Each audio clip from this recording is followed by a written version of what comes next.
मलाई मित्रहरूले बार बार सोच्नुहुन्छ, गुरु मेरो इच्छा कसरी पुरा गर्ने? यो असम्भव प्रश्न हो। कुनै पनि इच्छा पुरा हुँदैन।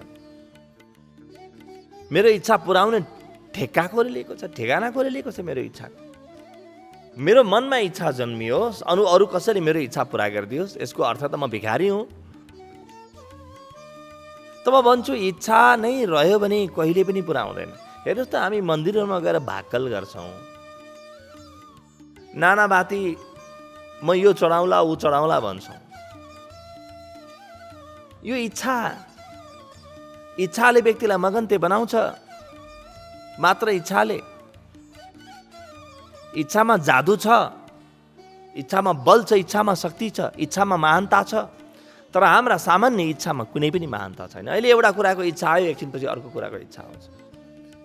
इच्छाकै बलमा मान्छेलाई छोडिदिने भने त मान्छे तहस नहस हुन्छ। उसलाई भोक लागिन्जेल भोजनको इच्छा हुन्छ र भोजन पाउने बित्तिकै उसलाई निन्द्राको इच्छा जन्मिन्छ। त्योभन्दा बाहेक जाने केही छैन। कुनै कुरा उसलाई किन्न मन लाग्यो भने किन्नुभन्दा पहिले त्यो विषयमा इच्छा जन्मिन्छ र त्यो किनिसकेपछि फेरि अरू नयाँ विषयमा इच्छा जन्मिन्छ। इच्छा मर्दैनन् र इच्छाले कुनै महानता बोकेर पनि ल्याउँदैन। हाम्रा वेदहरू, उपनिषदहरू र त्यो मात्रै नभएर बाइबल, त्यो मात्रै नभएर मनोविज्ञानका खोज पनि भन्छन् कि इच्छामा महान जादु छ, इच्छामा महान चुम्बकीय शक्ति छ। तर हाम्रा इच्छाहरू खेर गइरहेका छन्, काम नलाग्ने भइरहेका छन्। किनभने ती जसरी त्यो पहाडमा परेको पानीलाई मैले कुनै प्रकारले जम्मा गर्ने बाँध बनाएँ अथवा कुनै प्रकारको पोखरी बनाएँ, कुनै केही भएन भने ट्याङ्कीमा भरे, खाल्टो नै बनाएँ भने पनि त्यति बराबर पानीमा सञ्चित हुन्छ र त्यो पानी काम लाग्छ। त्यो पानी जे गर्न पनि काम लाग्छ। मैले पानी बचाएँ भने त्यो बचाएको पानीले भोलि म जे पनि गर्न सक्छु। त्यसै गरी मलाई जुन विचारहरू आइरहेका छन्, यी नियन्त्रित हुन् वा अनियन्त्रित हुन्, यी जम्मै प्रकृतिबाट मलाई आएका आशीर्वाद हुन्, परम आशीर्वाद हुन्। तर मैले मेरो जीवनको सोच बनाएँ, मैले मेरो जीवनको सङ्कल्प बनाएँ भने ती जम्मै विचारहरू त्यो एउटा खाल्डोमा गएर भरिन थाल्छ। सङ्कल्प बाँध जस्तै हो, ड्याम जस्तै हो सङ्कल्प, वा नदी जस्तै हो सङ्कल्प। त्यो नदीले सारा पानीलाई आफूमा समाहित गरिरहेको हुन्छ। अझ समुद्रले त नदीहरूलाई पनि आफूमा समाहित गरिरहेको छ। त महासागरले त समुद्रहरूलाई पनि आफूमा समाहित गरिरहेको हुन्छ। साना साना नदीले भनिरहेका हुन्छन्, म दुर्गन्धित भएँ। साना साना नदीको जीवनमा गुनासो हुन्छ, म बाटोमा रोकिएँ, ढुङ्गाले मलाई सतायो, मान्छेले मलाई छेउ लगाए, कुलो बनाए, म सुकेँ। तर कहीँ महासागरको यो समस्या देख्नुभएको छ? कुनै महासागरले कुनै गुनासो गरेको छ? कस्तो गहिरो छ त्यो महासागर, कसरी बग्छ? कारण के हो भने पृथ्वीले जहाँ जहाँ सङ्कल्पको निर्माण गर्यो त्यहाँ त्यहाँ खाल्डो बन्यो र त्यो खाल्डोमा पानी आफै आउँछ। नदीहरू के हुन् त? खाल्डो ठाउँ हो जहाँ पानी बग्न सक्छ। र समुद्र महाखाल्डो, समुद्रभन्दा खाल्डो केही पनि हुँदैन, समुद्रभन्दा गहिरो केही पनि हुँदैन। त खाल्डो जीवनमा बन्नुपर्छ।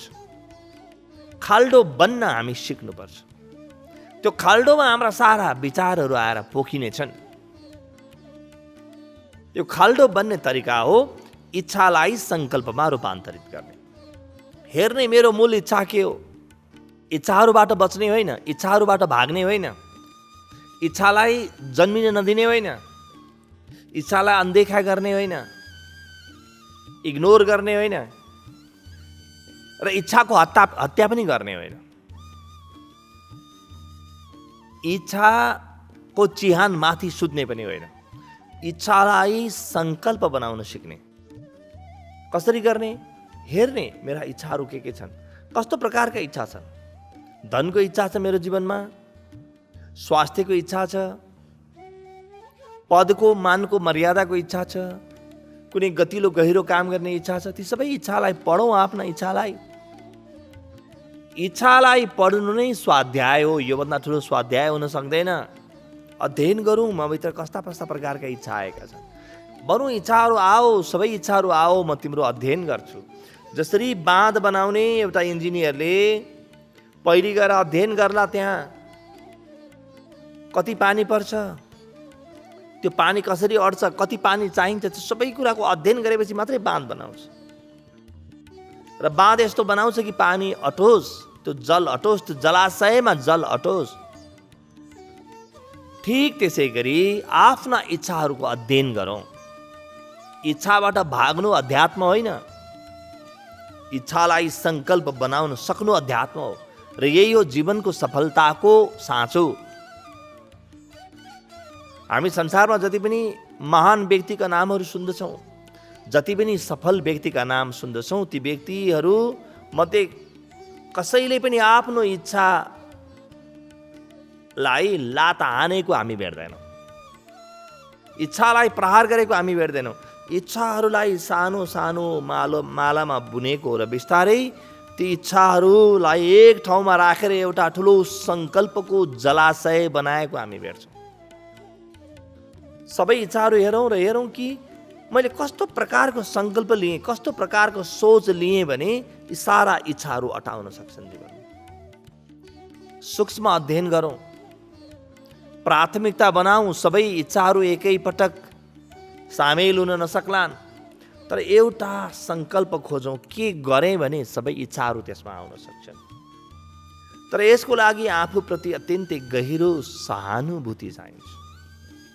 हीनताको बोधले मेरा इच्छाहरू गलत छन्, मेरा विचारहरू गलत छन् भन्ने आत्मवञ्चनाको बोधले कहिल्यै पनि त्यो सङ्कल्पको जलाशय बन्न सक्दैन। हेरौँ, बिस्तारै हेरौँ, इच्छालाई पढौँ। 2-4 महिना लागोस्, वर्ष 2 वर्ष लागोस्, केही बिग्रिँदैन। सबै इच्छालाई हेरौँ र इच्छाका सूक्ष्म मालाहरू बनाउन थालौँ र हेरौँ कि मैले के गरेँ जीवनमा भने यी सबै इच्छाहरू आउन सक्छन्, मूल इच्छाहरू समाहित हुन सक्छन्। के गरी इच्छाको पूर्ति हुन्छ त्यसलाई हेरौँ। तत्काल पूर्ति हुने इच्छालाई छोडिदिउँ। भोक लाग्छ, यो त धेरै ठुलो इच्छा हो। त्यही भोकको कारणले आज सारा मनुष्यता जिउँदो छ। यदि भोक नलाग्ने भने यहाँ कसले प्रयास गर्थ्यो? कसैको हात खुट्टा केही पनि बन्दैन थियो, कसैको बुद्धि पनि बन्दैन थियो। सबभन्दा ठुलो इच्छा त ईश्वरले दिएर पठाएको छ मनुष्यमा। एउटा भोकको, अर्को यौनको इच्छा, यी दुईटा इच्छाको कारणले सारा संसार बनेको छ। यत्रो सृष्टि यौनको इच्छाको कारणले चलेको छ। यो पुरै जनसङ्ख्या कसैको यौनको इच्छाको कारणले बनेको, प्रकृतिभित्र रहेको यौनको इच्छाको कारणले बनेको। तर यौनको इच्छा मात्रै छैन, यौनको सङ्कल्प पनि पैदा गरिदिएको छ र विपरीत लिङ्गी पनि पैदा गरिदिएको छ प्रकृतिले, जहाँबाट त यौनको इच्छा पुरा हुन सकोस्। यसै गरी भोगको जुन गहिरो इच्छा छ, त्यो इच्छा पुरा गर्ने साधन पनि प्रकृतिले बनाइदिएको छ। तर ती जम्मै कुरालाई एक ठाउँमा राखेर सङ्कल्पको सिर्जना गर्नुपर्छ। आफ्नो जीवनलाई हेरेर, आफ्नो क्षमतालाई हेरेर, आफूलाई पढ्दै बिस्तारै एक एक कुरा गरेर हेर्दै मैले अब यो गर्छु भनेर सङ्कल्प बनाएँ भने यो सङ्कल्प कुनै हावादारी सोच जस्तो हुने छैन। यो सङ्कल्पमा गहिराई हुनेछ। किन गहिराई हुनेछ? मैले आफूलाई अध्ययन गरेको छु, मेरो हृदयलाई हेरेको छु। यो सङ्कल्पमा मेरा इच्छाहरूको लगानी भएको छ। यो सङ्कल्पमा मेरो हृदयको लगानी पनि भएको छ। अब यो मेरो लागि अत्यन्तै महत्त्वपूर्ण हुन्छ। र बिस्तारै सङ्कल्पमा मैले आफ्नो हृदयको लगानी गर्नु छ। जसरी आफ्नो बच्चामाथि आफ्नी आमाले लगानी गर्छिन्, मातापिताको लगानी हुन्छ बच्चामाथि, कत्रो प्रेमको लगानी हुन्छ, कत्रो त्यागको, कत्रो समर्पणको लगानी हुन्छ, कत्रो ममता, कत्रो वात्सल्यको लगानी हुन्छ। ठिक त्यसै गरी आफ्नो सङ्कल्पमा लगानी गरौँ। त्यो सङ्कल्पलाई सुदृढ बनाऊ। हरेक दिन त्यो सङ्कल्पमा काम गरौँ। र नयाँ इच्छा जन्मिए भने हेरौँ, तत्काल पूर्ति हुने इच्छा हो भने त्यो सङ्कल्पमा लगेर नजोडौँ। तर दीर्घकालीन इच्छा जन्मियो भने सङ्कल्पसँग त्यसको सान्दर्भिकता हेरौँ। जस्तो मलाई कुनै उद्योग गर्नु छ, मेरा इच्छाहरूको पूर्ति मैले गर्न सक्ने जीवनमा जे पनि छन् ती सबै कुराहरूको पूर्ति यो उद्योगको माध्यमबाट हुन्छ भन्ने मलाई लाग्छ भने अब तत्कालको लागि मलाई कुनै सानो आवश्यकता पर्यो, कुनै सानो इच्छा जन्मियो जुन तत्काल पुरा हुन्छ, त्यसलाई भेट्न मन लाग्यो, त्यो उद्योगसँग सम्बन्धित नबनाऊ। तर दीर्घकालीन इच्छा जन्मियो मेरो, मलाई लाग्यो कि म देश विदेशको भ्रमण पनि गर्नुपर्छ भविष्यमा, त मेरो उद्योगले मेरा यी इच्छाहरूलाई समाहित गर्न सक्छ? हेरौँ र आफूभित्रको बलमाथि भरोसा गरौँ, श्रद्धा गरौँ आफूमाथि। आत्मश्रद्धा सबैभन्दा ठुलो श्रद्धा हो, आत्मविश्वास सबैभन्दा ठुलो विश्वास हो। जहाँ आत्मविश्वास छैन त्यहाँ अन्धविश्वास जन्मिन्छ। होइन भने सानो बच्चाले पनि चमत्कार गर्छ। चमत्कार त हरेक व्यक्तिले गर्छ, यहाँ हरेक व्यक्ति चमत्कार गर्न जन्मिएको छ, चमत्कारको सम्भावना लिएर जन्मिएको छ हरेक व्यक्ति। यहाँ कोही पनि व्यक्ति खेर जान जन्मिएको छैन, यो जीवन खेर जानको लागि बनेकै होइन। कुनै एउटा विराट शक्तिले बनाएको यो जीवन कुनै अर्को विराट शक्तिको जन्म दिनको लागि, कुनै विराटताको लागि। र आफूमाथि भरोसा गरौँ, आत्मविश्वास गरौँ, आत्मश्रद्धा गरौँ र बिस्तारै त्यो सङ्कल्पमा लगानी गरौँ। सङ्कल्पलाई अत्यन्तै बलवान बनाऊ। अङ्ग्रेजीमा भनिन्छ नि डु ओर डाई, कि गर कि मर, त्यस्तो बनाऊ सङ्कल्पलाई। कहीँ तलमाथि केही नै छैन, बस मेरा सारा बल त्यहाँ जाओस् त्यो सङ्कल्पमा। सारा अहिलेसम्मको विचार, अहिलेसम्मको बुद्धि, अहिलेसम्म मैले पढेका, लेखेका, देखेका, जानेका, सिकेका, भोगेका, सुनेका सबै कुराहरू मेरो सङ्कल्पमा समाहित हुन्। अहिलेसम्म मैले जे गरेको छु त्यसले मात्रै नपुगोस्, म यो सङ्कल्प पुरा गर्न मलाई नयाँ ज्ञान चाहियोस्। अनि बल्ल म अध्ययन प्रारम्भ गर्न थाल्छु, अनि बल्ल म खोज शोध प्रारम्भ गर्न थाल्छु। मेरो जीवनमा केही गहिरो कर्म जन्मिन्छ। अहिलेसम्म म जे गरिरहेको छु यसको आधारमा मैले त्यो सङ्कल्पलाई पुरा गर्न सक्दिनँ भन्ने मलाई लागोस्।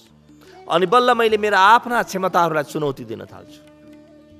अब मलाई जम्मै व्यक्तिहरू चाहिन थाल्छु। अब म आफूभित्रका क्षमतालाई कोट्याउन थाल्छु। अब म केही पनि कुरो खेर जान दिन्न। हरेक कुराहरू मसँग भएका हरेक क्षमताहरूको म लगानी गर्न थाल्छु। आफ्नो क्षमता अभिवृद्धिको म कार्य प्रारम्भ गर्छु। अब यहाँबाट बन्छ मेरो योजना। साना साना कुराहरूमाथि पनि ध्यान जान थाल्छ र बिस्तारै त्यो अत्यन्तै महत्त्वपूर्ण, मेरो जीवनभन्दा पनि महत्त्वपूर्ण, त्यो चमत्कारले भरिएको, त्यो चुम्बकीय तत्त्वले भरिएको मेरो सङ्कल्प बन्छ र त्यो सङ्कल्पमा जादु हुन्छ। अब त्यो काम मैले गर्न थालेँ भने अरू व्यक्तिले सामान्य काम गरे जस्तो देखिँदैन। हेर्नुहोस् त, अल्बर्ट आइन्स्टिनले जब आफ्नो प्रयोगशालामा कुनै खोज गरिरहेका छन्, कि ती सामान्य किताब पढेर, अरूको किताब पढेर के होला नहोला भनेर खोज गरिरहेका वैज्ञानिक जस्ता देखिएला कि यिनको जीवनमा गर कि मर नआउला? यी सिद्धार्थ गौतमले सारा कुरा छोडेका छन् आफ्नो एउटा सङ्कल्प पुरा गर्न। म सत्यलाई पाइछाड्छु भन्ने सङ्कल्प पुरा गर्न। त्यो एउटा सङ्कल्पको लागि उनी ज्यान दिन पनि तयार छन्। उनी महिनौसम्म नखाइकन बस्न पनि तयार छन्, तर आफ्नो सङ्कल्पलाई क्षय हुन दिन पटक्कै तयार छैन। कि अरू कोही व्यक्ति जो पेटभरि खाएको छ, जसको जीवनमा कुनै पनि चुनौती छैन, कुनै सत्यसँग भेट्नु नै छैन, एकछिन बसेर ध्यान के रहेछ हेरौँ भनेर जसले ध्यान गर्न खोजिरहेको छ, के त्यो व्यक्ति र सिद्धार्थ गौतमसँगको बिचमा कुनै तुलना जन्मिएला? जसको जीवनमा सङ्कल्प जन्मियो त्यो व्यक्ति त बडो चमत्कारिक हुन्छ। त्यो व्यक्तिको बोली, त्यो व्यक्तिको जीवन, त्यो व्यक्तिको हेराइ हिँडाइ, लवाई खवाई सबै त्यो सङ्कल्पतिर ढल्किन थाल्छन्। सबै नै यो व्यक्ति त मानौ एउटा बडो सुन्दर नमुना बन्दैछ। त्यो काम हुनुभन्दा पहिले व्यक्ति बनिसक्छ। अब यी सिद्धार्थ गौतम उनी आफ्नो प्राण दिन तयार छन्। उनी हरेक कुरा गर्न तयार छन् यो सङ्कल्पको लागि, किनभने यो सङ्कल्पमा उनको जीवन निहित छ। यो सङ्कल्पमा उनको जीवन निहित छ। होइन भने मरे तुल्य म हुनेछु, यदि मैले सत्य भेटिनँ भने जीवन मरे तुल्य हुनेछ। मैले सबै कुरो छोडेर आएको छु, मैले यत्रो ठुलो त्याग गरेको छु भन्ने छ। सङ्कल्प जन्मियो भने त्याग आफै जन्मिन्छ। हामीलाई निद्रा अत्यधिक किन लाग्छ? जीवनमा सङ्कल्प छैन त सुत्नु बाहेक हामीसँग विकल्प के छ? हामीलाई यति धेरै आलस्य किन लाग्छ? म गर्न सक्दिनँ भन्ने किन लाग्छ? किनभने जीवनमा कुनै सङ्कल्प छैन, कुनै चुनौती नै छैन जीवनमा। त हामीलाई आफ्नो ओछ्यान प्यारो छ, आफ्नो घर प्यारो छ, आफ्ना पुराना विचारहरू प्यारा छन्। मेरा विचारले पुगेन, मेरो ज्ञानले पुगेन, म कहाँ अन्धकारमा खसेको रहेछु, कुन ढलमा म खसेको रहेछु भन्ने सोच पनि मान्छेको मनमा आउँदैन यदि उसमा नयाँ सङ्कल्प जन्मेको छैन भने। त्यो सङ्कल्पका लागि मैले आफै त्याग प्रारम्भ गर्छु। अब यी सिद्धार्थ गौतम जसले सङ्कल्प लिएका छन् कि म सत्यको साक्षात्कार गरेर मात्रै मर्छु, यिनलाई धेरै भोजन नगर भन्नु पर्दैन। अरू कसैसँग बेकारको कुरा गरेर नबस, तास नखेल, जुवा नखेल, परस्त्री गमन नगर, मद्यपान नगर, लागु पदार्थ सेवन नगर, बेलामा सुत बेलामा उठ भन्नुपर्छ। ती त काम नलाग्ने नालायक व्यक्तिहरूलाई भनिने कुरा हुन्। जसको जीवनमा केही लायक सङ्कल्प जन्मियो, उसले त त्यो सङ्कल्पको लागि जीवनका हरेक कुराको त्याग दिन तयार छ, बलिदान दिन तयार छ। यस्तो व्यक्ति हजारौँ पटक शहीद बनिसक्छ। यसले सुख सुविधासम्म पनि त्याग्न तयार हुन्छ। यो व्यक्तिको लागि अब निद्रा प्यारो छैन, यो व्यक्तिको लागि आलस्य प्यारो छैन, यो व्यक्तिको लागि कसैको बारेमा गरिने गन्थन प्यारो छैन, यो व्यक्तिको लागि बेकारको सङ्गत प्यारो छैन, यो व्यक्तिको लागि न भट्टी प्यारो छ, यो व्यक्तिको लागि न जुवाघर प्यारो छ। यो व्यक्तिको लागि त हरेक विषय एउटा नयाँ जीवन निर्माण गर्ने, एउटा भविष्य निर्माण गर्न सक्छ भन्ने ज्ञान प्यारो छ। यो व्यक्ति हजारौँ कुरा गर्ने छ, आफ्ना सुख सुविधाको त्याग गर्न हजारौँ उपायहरू गर्नेछ, र यो व्यक्ति हरेक दिन नयाँ बन्दै जानेछ। मेरो सङ्कल्प पुरा हुन समय लाग्ला, तर सङ्कल्प पुरा हुनुभन्दा पहिले म भित्रको एउटा नयाँ म निखारिएर आउनेछ। म नयाँ बन्नेछु भित्रबाट हरेक दिन नयाँ म बन्दै जानेछ। र आफैलाई आश्चर्य लाग्दै जानेछ कि म हिजो के सोच्थेँ, आज के सोच्न थालेँ। हिजो जे कुरा असम्भव लागिरहेको थियो, आज त्यही कुरा सम्भव लाग्छ। हिजो जो व्यक्ति पराया लागिरहेको थियो, आज त्यही व्यक्ति आफ्नो लाग्छ।